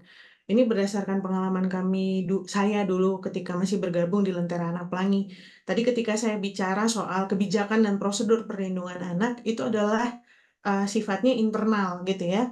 Di Lentera Anak Pelangi sendiri tidak boleh ada satupun tindakan yang dilakukan oleh siapapun, baik itu pihak Lentera Anak Pelangi, volunteer, dokter, atau siapapun di luar keluarga tanpa pengetahuan keluarganya gitu. Jadi itu harus atas konsen keluarga gitu. Tadi saya mengerti bahwa ada di dalam situasi ini anaknya yang tidak berani memberitahu kepada keluarganya bahwa dia mengalami ada sifilis gitu ya, karena perilaku beresikonya mungkin gitu. Tapi perlu diingat gitu ya bahwa ini adalah masih dalam usia anak Mbak Anis gitu ya, dalam artian kemungkinan Mbak Anis mendampingi dia itu tidak 24 jam. Kemudian dia masih tinggal dengan keluarganya. Artinya pengasuhan, pengobatan, perawatan, dan lain sebagainya, seandainya misalnya kondisinya tiba-tiba memburuk dan lain sebagainya, itu sebaiknya diketahui oleh keluarganya. Menyambung yang tadi Ayu sampaikan, perlu dilakukan komunikasi dengan keluarga, pendekatan dengan cara tepat kepada keluarganya gitu ya. Bisa melibatkan, kalau misalnya memang dibutuhkan bantuan dari dinas kesehatan, misalnya dari puskesmas, kader gitu ya, misalnya untuk datang ke rumah dan menjelaskan kalau misalnya pihak keluarganya sepertinya sangat menolak dan lain sebagainya, upaya itu bisa dilakukan gitu ya, diberikan pemahaman bahwa kemudian nanti sangat mungkin anak itu misalnya mengalami caci maki gitu ya dari keluarga dan lain sebagainya, kita bisa mencoba memberikan pemahaman bahwa yang saat ini diutamakan adalah keselamatan nyawanya, yaitu untuk pengobatannya gitu ya. Kenapa? Karena perlu diingat Mbak Anis dan juga teman-teman, saya ingatkan gitu ya, baik tugas kita sebagai pendamping, manajer kasus, apapun gitu ya posisi kita di dalam mendampingi, bekerja untuk bersama dengan anak, ingat kita bukan juru selamat buat mereka gitu ya. Mereka masih punya keluarga yang punya hak sepenuhnya gitu untuk melakukan apapun kepada anak-anak ini. Nah, kemudian di mana fungsi kita bisa mencegah supaya jangan sampai terjadi apa-apa dan lain sebagainya. Pengalaman saya waktu masih bersama-sama dengan Antara Anak Pelangi, kalau kasus anak yang misalnya ditelantarkan, kemudian keluarganya tidak mau mengurus pengobatannya, tidak dikasih makan, bahkan itu kami melibatkan dinas sosial gitu ya untuk datang, kemudian ditanyakan apakah anak ini masih sanggup dirawat oleh keluarganya atau apa yang masih bisa didukung oleh pemerintah. Kalau enggak, hak asuhnya akan diambil negara dan lain sebagainya. Prosesnya memang akan panjang, Mbak Anis, tapi Mbak Anis nggak sendirian, teman-teman nggak hanya di Surabaya, ada teman-teman aliansi juga yang bergabung tuh, ada di Bojonegoro, ada Mbak Ita yang juga pengalamannya cukup banyak gitu ya mendampingi anak-anak. Nanti boleh kontak-kontakan lagi gitu ya, karena nanti semakin jejaring akan semakin ada sadar hati. Ya, ada sadar hati juga gitu ya, bisa saling berkontak gitu kalau nggak punya kenalan dengan dinas apa dan apa gitu. Tapi yang jelas sebisa mungkin keluarga harus tahu gitu ya, tapi tidak dengan cara, tahu nggak anak ibu sebenarnya sakit apa? Nggak kayak gitu ya. Tapi pendekatan yang tepat itu bisa membuka jalan. Semoga itu cukup membantu Mbak Anis ya. Ya, terima kasih Kak Tasya untuk responnya. Boleh Mungkin masuk, sedikit halo? Iya, Ibu aku Feby? Pak. Oh, Iya boleh. ya. Aku boleh masuk sebentar, kebetulan juga dari Surabaya dan temannya Mbak Anis juga. Oh, silakan. Oke. Saya Feby Damayanti, saya transpuan ya, saya dari Perwakos, Persatuan Warga Kota Surabaya, tapi saya by Project GS sebagai petugas penjangkau, transpuan dan LSL di PKBI Jawa Timur. Saya mau merespon sedikit tentang Mbak Anis. Yang diceritakan Mbak Anis itu adalah salah satu kekhawatiran dan ketakutan kami sebagai penjangkau atau pendamping, karena realitanya di lapangan tidak menutup kemungkinan ada usia-usia yang ada batasan yang tidak bisa kami dampingi secara regulasi ya, karena benturan dengan ini. Sehingga kami itu punya beberapa strategi, Kak. Misalnya karena gini, di Surabaya sebenarnya layanan HIV itu aku bilang merata, sudah ada semua di puskesmas ataupun rumah sakit bisa diakses, karena ada pemerataan terkait dengan testing dan hal sebagainya terkait dengan HIV. Tapi tidak semua layanan itu yang ramah dengan komunitas, apalagi dengan anak dan remaja. Sehingga kita ketika mendapat jangkauan teman-teman remaja, paling enggak kita bisa rekomendasi ya ini ya, merujuk ke layanan yang ramah terhadap anak dan remaja. Itu ada beberapa sih, karena basicnya mereka sudah beberapa kali menangani kasus semacam itu. Itu mungkin rekomendasinya. Terus aku juga mau konfirmasi kalau aliansi sebenarnya di Provinsi Jatim itu ada El Saja, dan itu ada bagian dari teman-teman yang konsen dan benar-benar aktivis HIV dari Jawa Timur ya. Tadi Sadar Hati juga masuk Mas Deo, bahkan link ini juga di-share di situ. Dan juga teman-teman yang lainnya. Sampai Dr. Kemi WHO juga bergabung di aliansi yang di El Saja. Mungkin Mbak Anis bisa gabung di situ, mungkin nanti juga aku omongkan ke admin supaya bisa masuk.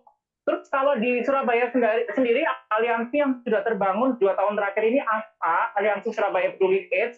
Ini kami juga mendorong swaklola tipe 3 untuk pendanaan daerah, khususnya di kota Surabaya terkait program-program HIV. Dan isu anak ini juga salah satu nanti yang akan kami rekomendasikan ada untuk terkapasitasi terkait program. Bahkan aku kemarin juga ikut di 2 bulan terakhir dengan teman-teman 3 pilarnya IAC untuk melakukan advokasi pendekatan ke DP3H. Sebenarnya pemerintah itu banyak sekali program-program anak yang menurut kami itu bisa dimasukkan dalam program HIV ya.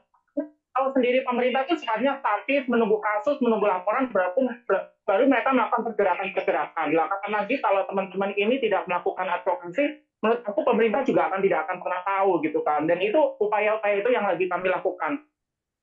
bicara anak juga, menurut aku yang perlu ada di tingkat lokal itu adalah shelter atau ruang aman ya, yang itu mungkin bisa menjadi rekomendasi supaya isu-isu permasalahan anak bisa terkapasitasi termasuk isu HIV. Dan tadi aku juga sudah menyantumkan bagaimana kita bisa menciptakan focal point remaja yang bisa representatif, bisa mewakili tentang isu-isu apa aja.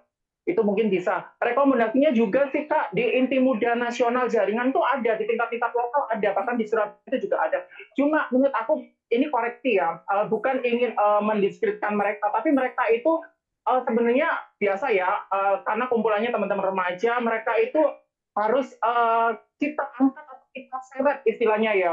Mereka itu lebih mengeksklusifkan berdiam diri pasif gitu loh. Padahal mereka di isu HIV juga ada sebenarnya. Tapi mereka itu juga lagi-lagi menunggu bagaimana kita ini orang-orang yang dewasa dalam CSO ataupun aktivis bisa melibatkan secara aktif di program HIV ini ke depan dengan teman-teman remaja yang terbentuk dalam Inti Muda. Saya yakin kota-kota besar ada kok itu kan. Terus kalau bicara kasus, lagi-lagi tantangan komunitas itu lemah di dokumentasi. Bagaimana teman-teman ini harus punya kapasitas untuk mendokumentasikan kasus supaya ini juga bisa jadi bahan advokasi bicara data ya untuk pemerintah untuk melakukan program-program yang mungkin bisa jadi rekomendasi juga. Itu sih Kak. Dulu aku bilang Lollipop itu pencetusnya kalau nggak Bogor, Bandung ya. Waktu itu ada KPAN, bagusnya dulu ada KPAN. Itu sempat diadop di beberapa kota, kita ada pertemuan supaya bisa mengadop programnya Lollipop.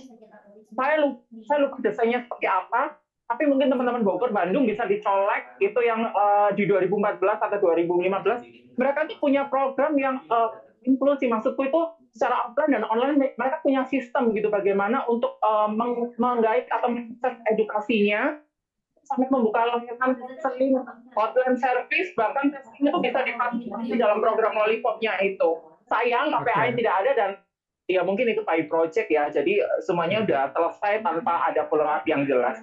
Itu yang bisa saya bagikan. Terima kasih. Terima kasih Mbak Feby untuk sharing informasinya. Ya, ini mungkin terakhir teman-teman, untuk teman-teman aliansi itu cara bergabung ke aliansi itu bagaimana, mungkin jelaskan 1 menit gitu ya, silakan sebelum kita tutup. Iya, terima kasih sebelumnya gitu ya untuk ketertarikan teman-teman untuk bergabung menjadi bagian dari Aliansi Nasional untuk Anak dengan HIV di Indonesia. Ini nggak ada cabang-cabangnya gitu ya teman-teman. Jadi ini adalah aliansi nasional yang isinya beranggotakan baik perwakilan individu maupun lembaga yang memang mau bersama-sama bergerak untuk mengadvokasi isu anak dengan HIV.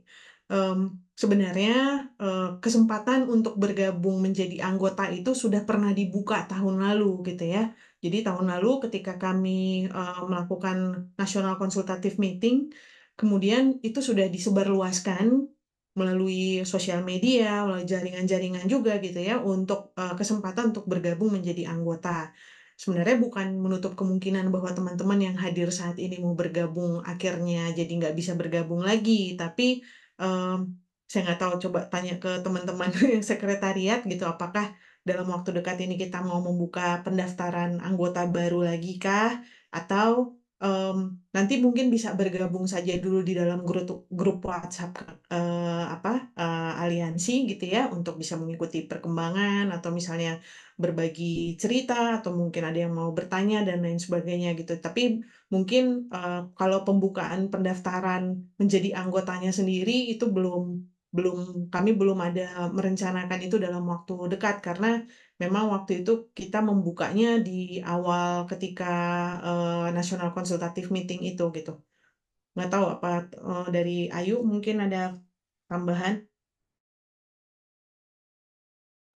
Ya, Tasya, terima kasih banyak informasinya. Jadi, teman-teman, saya pikir menjadi anggota itu kan kayak label gitu ya. Jadi, mungkin nanti setelah ini kami bisa